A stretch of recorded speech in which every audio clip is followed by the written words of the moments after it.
Hi, my name is Abdul Ghani Osman. I'm a developer, and ever since I was young, I always wanted to make things.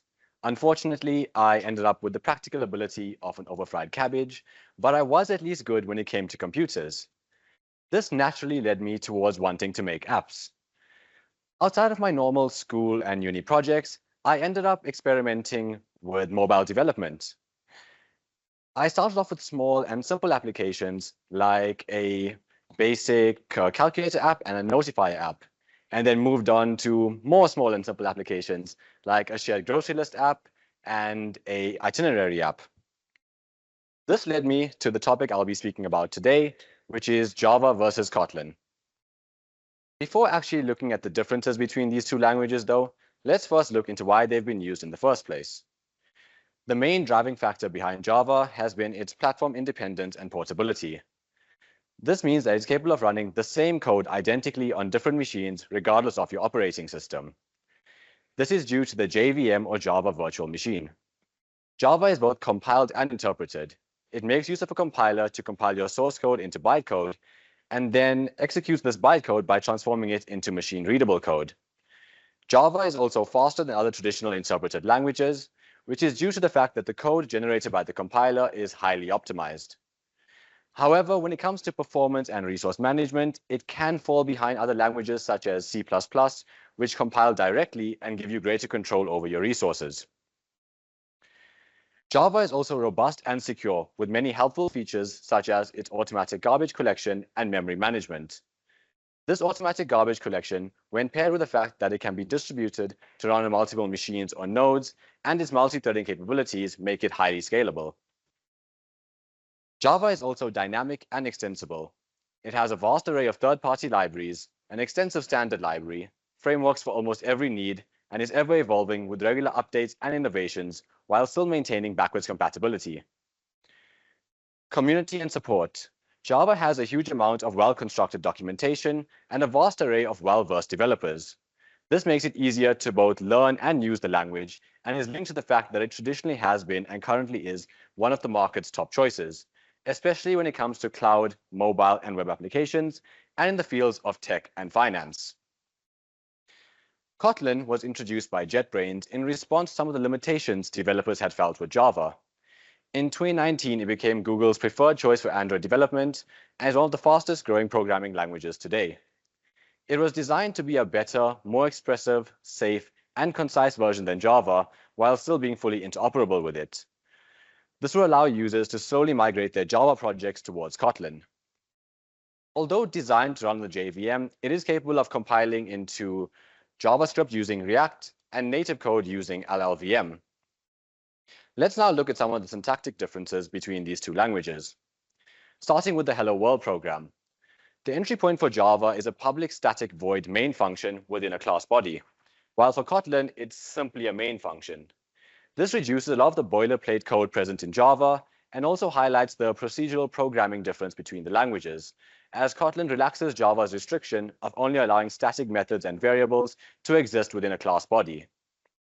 When it comes to compatibility, Kotlin also makes use of a JVM name annotation, and this basically allows Kotlin files that don't have a class to be viewed as a specific class within a Java project, and also essentially allows you to create multi-file classes.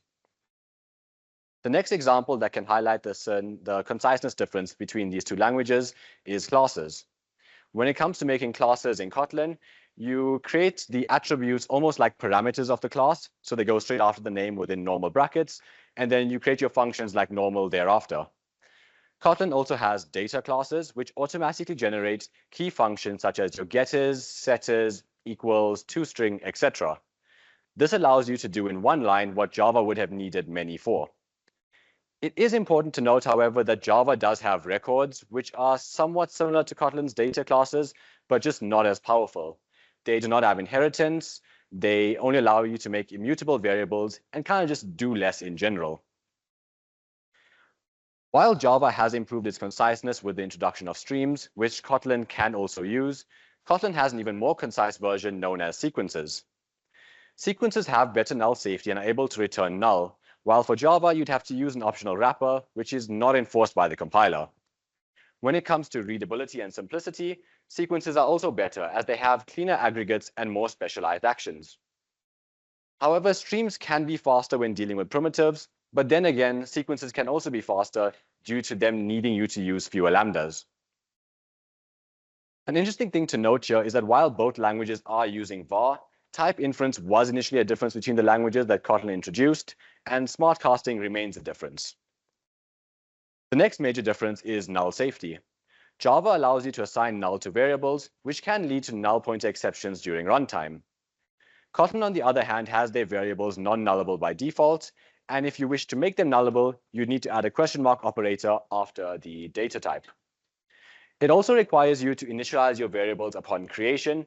However, this can be worked around using the lateInit keyword, which basically allows you to assign a value later on, but it must still be done before actually accessing the variable.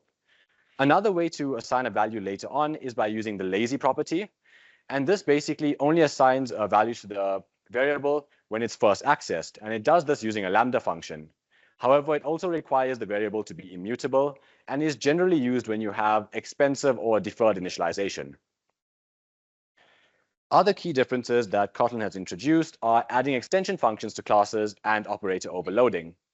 When it comes to adding extension functions, the way you do this is you create a function with the name structure being the targeted class, a dot, and then just the function you want to make. If you want to do something like this in Java, you'd either need direct access to the class to make the changes there, or you need to make a utility class, perhaps a new class with inheritance, or use the decorator pattern. When it comes to operator overloading, the way you do this is you add the operator keyword before your function, and then the name structure is then the targeted class, a dot, and then the targeted operator. However, if it's a binary operation, the secondary targeted class is passed through as a parameter. This is rarely useful when dealing with custom classes and their interactions with other classes.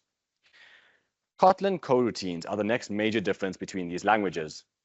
Coroutines are designed to simplify asynchronous programming and allow you to write sequential code that executes asynchronously. They are somewhat similar to threads, but are fundamentally quite different. They are more lightweight, not bound to a specific thread, suspendable, and able to change their context. This means that you can start a coroutine in one thread and then pause it and continue it in another thread. When it comes to actually using coroutines, the first thing you need to do is define a coroutine scope. This can be done in two ways. One is by, after creating your function name, say equals, and then the coroutine scope that you'd like to use before the actual function body. And then within the function body, just use launch to start your coroutine. The second way is within your function body to just say the scope you want to use .launch. Launch is used as the coroutine builder. And when it comes to different coroutine scopes you can use, there's global scope, which is tied to your application lifecycle. There's run blocking, which basically blocks the current thread until all child coroutines are complete. There's coroutine scope, which is similar to run blocking, but suspends rather than blocks. And then you can create custom scopes as well. You can then also create suspend functions, and suspend functions can only run within other suspend functions or within coroutines. You can control which thread your coroutine runs on using a dispatcher. Dispatcher.io is used for input-output related tasks. Dispatcher.main is used for UI-related tasks. And dispatcher.default is used for CPU-intensive tasks. Now, due to time constraints, I won't go into too much more details regarding coroutines, but other interesting things about them is that they use delay instead of sleep, as this is non-blocking. They allow you to set a timeout using a set timeout function. You can have a coroutine run multiple times using a repeat function. And you can also cancel coroutines. However, canceling a parent coroutine also cancels all child coroutines. Now that we've explored the differences between the two languages, which one should you use? Well, the answer to this is pretty much the same like any question like this in software development. It depends. There are reasons for you to use either one, and when it comes to direct advantages, some of them for Kotlin include its conciseness. It reduces a lot of the boilerplate code present in Java, and this just makes it easier to both read and understand. It also has a lot more features and safety, such as its null safety, its coroutines, operator overloading, etc.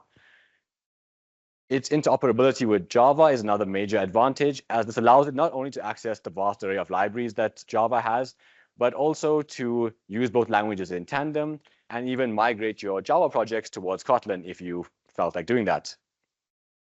The next major advantage, and probably one of the biggest ones, is actually Kotlin multi-platform. This allows you to reuse one code base across iOS, Android, web, Windows, etc. When it comes to Java's advantages, build speed is the first one, with Java having up to 10 to 15% faster build speeds when dealing with clean builds. However, when it comes to incremental builds, Kotlin does catch up and can even be faster at times. When it comes to actual code performance, when dealing with the exact same code, they're pretty much identical. Java's documentation and community are another major advantage, as while Kotlin does have decent documentation and they do have a vibrant, healthy community, it just cannot compare to Java's. As Java has a lot of well-constructed documentation, they have many expert developers you can rely on, and just more learning resources in general. Java is also more tried, trusted, tested, and used within the market. And while Kotlin's emergence has been quite good, and its recommendation by Google and usage by companies such as Uber, Pinterest, and Trello are good signs for its future, it currently just cannot compete with Java, which has just too big a place in the market. Another interesting thing is that the existence of Kotlin seems to also have actually pushed Java to be better, with them improving their conciseness and functionality quite a bit since Kotlin came about. And it seems like this competitive rivalry between the languages really does help both of them. To conclude, while both languages do have advantages over the other, it seems like in general, Kotlin is preferred for smaller and more Android applications, while Java is preferred for legacy and larger applications. However, Kotlin is still good for larger applications, and Java is still good for for Android applications. Therefore, it kind of comes down to your preferences, what you need and require. Whether you want to hop onto the new horse in Kotlin or stick to your old faithful in Java, the decision is down to you. Thank you for listening.